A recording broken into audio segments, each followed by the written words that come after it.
সবাইকে আমন্ত্রণ কুল স্পোর্টস 24 এর শিরোনাম শুনছিলেন, আপনাদের সাথে আছি আমি ইজহির সাগর। ভিগো ওয়্যার গার্ড প্রয়োজন মতো বাঁকানো যায়, অধিক চাপেও ভাঙে না। ভিগো। শুরুতেই কুলের সৌজন্যে জানাবো টি-20 বিশ্বকাপের খবর।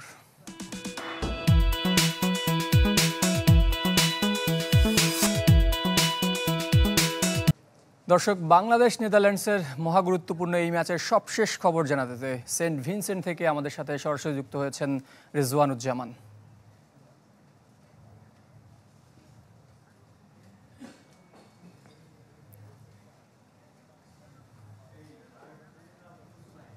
সেন্ট ভিনসেন্টের আর্নস্ট ভ্যালি ক্রিকেট স্টেডিয়াম থেকে আর কিছুক্ষণ পরে বাংলাদেশ নেদারল্যান্ড ম্যাচ শুরু হবে। এখানে আমরা ভেবেছিলাম যে খুব বেশি বাংলাদেশি সমর্থকদের দেখা মিলবে না, কিন্তু শেষ পর্যন্ত মিলেছে। বেশ কজন বাংলাদেশের লাল সবুজ পতাকা দেখছেন উঠছে, আর সমর্থকরাও এসছেন। কোথা থেকে এসছেন আপনারা? আমরা অরিজিনালি সিলেট বাংলাদেশ থেকে, বাট আমরা লন্ডন থেকে এই মুহূর্তে আসছি। আমরা লন্ডন থেকে সবাই, এবং আসলাম কাল শুধু এই ম্যাচের জন্যই, এই দুইটা ম্যাচের জন্য, এই ম্যাচ এবং আগামী ম্যাচের জন্য। পরবর্তীতে চিন্তা করবো যদি দেখা যায়।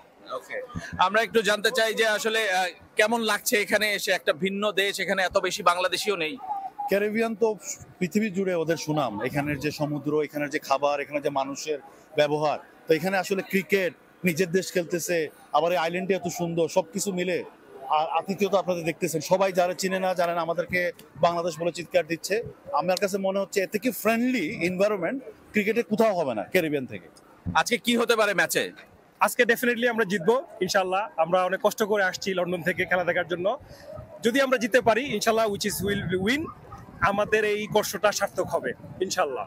ওকে, শেষ প্রশ্ন আপনার কাছে, যে আসলে বাংলাদেশের এই ম্যাচ জিতে যদি সুপার 8-এ যায়, আপনারাও কি যাবেন বাংলাদেশের সঙ্গে? অবশ্যই অবশ্যই আমরা দেখতে যাবো 100%। আপনারা সবাই মিলে একটা চিয়ার করবেন বাংলাদেশের জন্য, আমরা সেমনটাই চাই।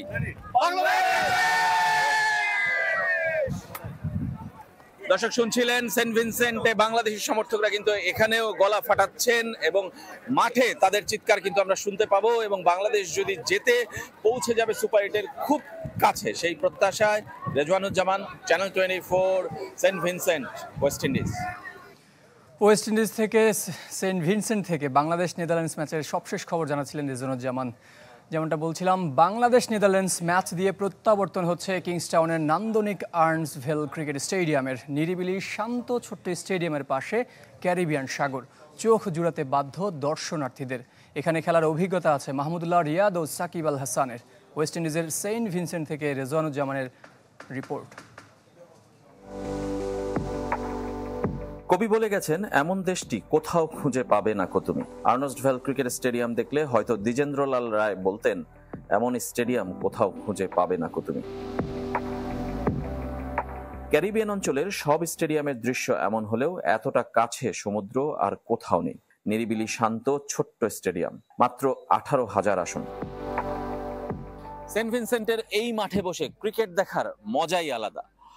যেমনটা বলছিলাম যে ক্যারিবিয়ান সাগরের পানি যেমন আছড়ে পড়ছে, ঠিক তেমনি কৃত্রিম পানিও কিন্তু এখানে তৈরি করা হয়েছে। Swimming pool, mini swimming pool আছে 1, 2, 3, 4টি, যেখানে পা ভিজিয়ে উপভোগ করবেন গরম গরম ক্রিকেট ম্যাচ।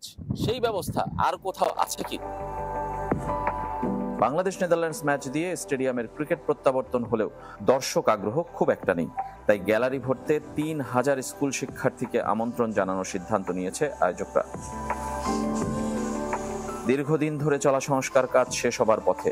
$38 মিলিয়ন খরচ হচ্ছে যে প্রকল্পে, যদিও তা ইস্টার্ন ক্যারিবিয়ান ডলার। সবচেয়ে বেশি অর্থ খরচ হয়েছে ফ্লাড লাইট স্থাপনে। ওয়েস্ট ইন্ডিজের সব স্টেডিয়ামে ডে নাইট ম্যাচের সুবিধা থাকলেও ছিল না সেন্ট ভিনসেন্টে। দক্ষিণ আফ্রিকা ও বাংলাদেশের সঙ্গে নেপালের 2 ম্যাচ হবে কৃত্রিম আলোয়।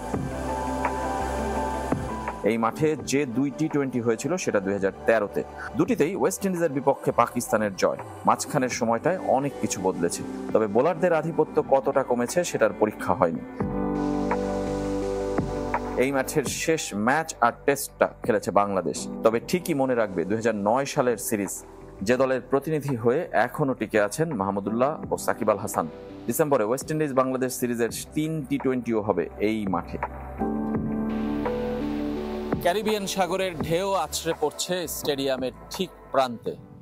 অসাধারণ এক দৃষ্টিনন্দন দৃশ্য। ওয়েস্ট ইন্ডিজের সেন্ট ভিনসেন্টের আর্নস্ট ভ্যালি ক্রিকেট স্টেডিয়ামটা পৃথিবীর অন্য অনেক ভেন্যুগুলোর চেয়ে আলাদা।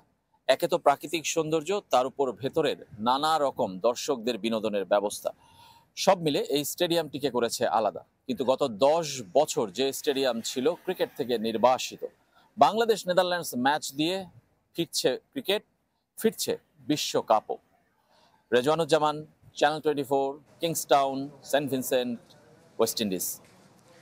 বাংলাদেশের সাবেক হেড কোচ রাসেল ডমিঙ্গো ও ফিল্ডিং কোচ রায়ান কুক এখন নেদারল্যান্ডসের কোচিং স্টাফে। বাংলাদেশের ভেতরের বাইরের সব খবরই তাদের জানা। নেদারল্যান্ডসের মতো তাদের এই দুই কোচও পরিকল্পনা সাজাচ্ছেন বাংলাদেশের প্রতিপক্ষ হয়ে। বন্ধু যখন শত্রু, বাংলাদেশ হারে হারে তা টের পাচ্ছে। সাবেক হেড কোচ রাসেল ডমিঙ্গো ও ফিল্ডিং কোচ রায়ান কুক এখন নেদারল্যান্ডসের কোচিং স্টাফে। রায়ান কুক হেড কোচ আর উপদেষ্টা হিসেবে এই বিশ্বকাপেই দায়িত্ব নিয়েছেন ডমিঙ্গো। বিসিবির সাথে দুঃসম্পর্কের বিদায় দুজনেরই।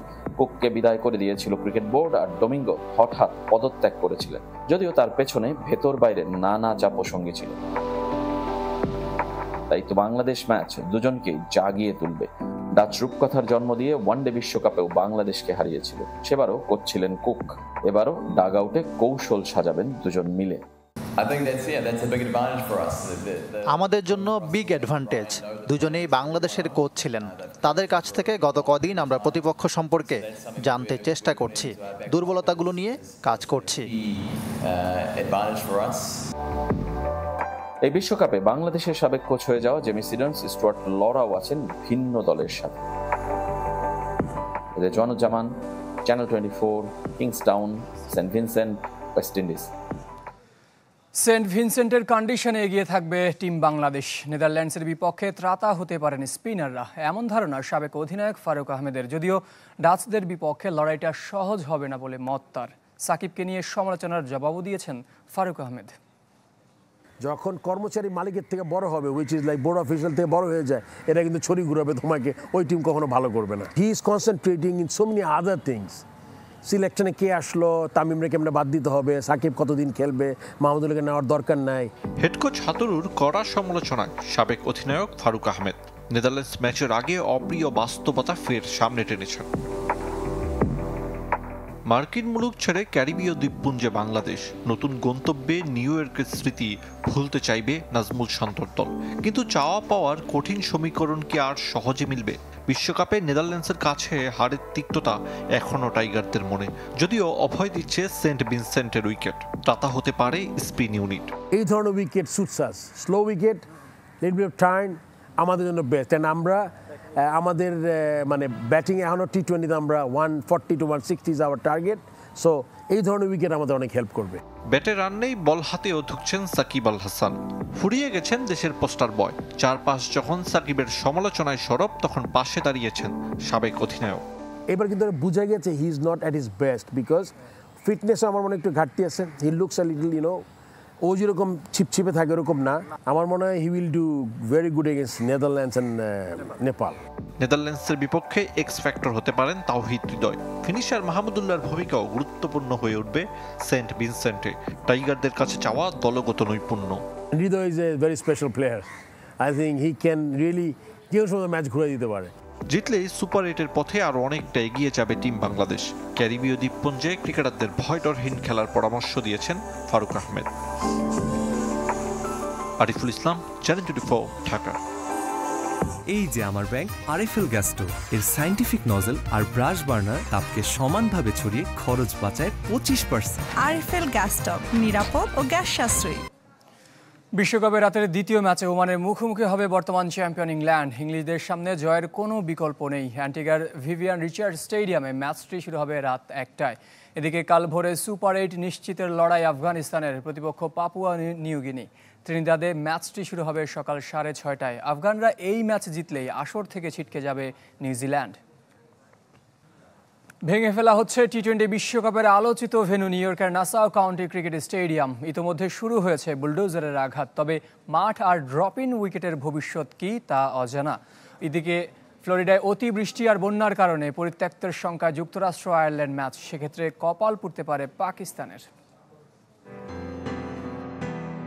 বিরানভূমি থেকে মাত্র 106 দিনে পূর্ণাঙ্গ স্টেডিয়ামে রূপ পেয়েছিল নাসাউ কাউন্টির এই ভেন্যু। তবে বিশ্বকাপের গ্রুপ পর্ব শেষ হবার আগেই অস্তিত্ব সংকটে বহুল আলোচিত এই স্টেডিয়াম। বুধবার ভারত যুক্তরাষ্ট্র ম্যাচ শেষ হতেই অগণিত বুলডোজার এসে হাজির নিউ ইয়র্কের এই মাঠে। ভেঙে ফেলা হবে নাসাউ কাউন্টি স্টেডিয়াম, অর্থাৎ পাক, ভারত, বাংলাদেশ, দক্ষিণ আফ্রিকার মতো শ্বাসরুদ্ধকর ম্যাচের ভেন্যু ধুলোয় মিশে যাবে। স্টেডিয়াম তৈরির সময় অবশ্য এমনই পরিকল্পনা ছিল। ইস্পাতের গ্যালারিগুলো খুলে ফেলা হবে, তুলে নিয়ে যাওয়া হবে অস্থায়ী ড্রেসিং রুম, মিডিয়া সেন্টার। বাকি কাঠামোর ওপর চলবে বুলডোজারের আঘাত। 6 সপ্তাহ লাগবে পুরো প্রক্রিয়া শেষ করতে। শুধু মাঠ আর ড্রপ ইন পিচ পড়ে থাকবে। এই মাঠের ভবিষ্যৎ কি তা এখনই কেউ বলতে পারছে না। নাসাউ কাউন্টিতে মেজর লিগ ক্রিকেট হবার সম্ভাবনা ছিল, কিন্তু কোনো উদ্যোগ নেওয়া হয়নি। গুঞ্জন, এমআই নিউ ইয়র্ক ফ্র্যাঞ্চাইজির মালিক আম্বানি গ্রুপ এখানে স্থায়ী স্টেডিয়াম গড়ে তুলতে পারে। তাও যদি হয়, তাহলে এই সময়ের মধ্যে ড্রপ ইন পিচগুলোর যত্ন কে নেবে তাও অজানা। এদিকে নতুন করে অনিশ্চয়তায় পাকিস্তান। যুক্তরাষ্ট্র আর 1 পয়েন্ট পেলেই বিশ্বকাপ থেকে ছিটকে যাবে বাবর আজমের দল। অথচ অতিবৃষ্টিতে ভাসছে ফ্লোরিডা। স্থানীয়ভাবে সতর্কতাও জারি করা হয়েছে। সেক্ষেত্রে যুক্তরাষ্ট্র আয়ারল্যান্ড ম্যাচটি পরিত্যক্ত হবার সম্ভাবনা বেশি। আর তাহলে পাকিস্তানের শেষ ম্যাচটি হয়ে পড়বে মূল্যহীন। পাকিস্তানি সমর্থকরা আর্জি জানাচ্ছে যেন ফ্লোরিডায় হতে যাওয়া সব ম্যাচ অন্য কোথাও নিয়ে যাওয়া হয়। তবে এমন কোনো পরিকল্পনা নেই আইসিসির। আশিক রুদ্র, চ্যানেল 24।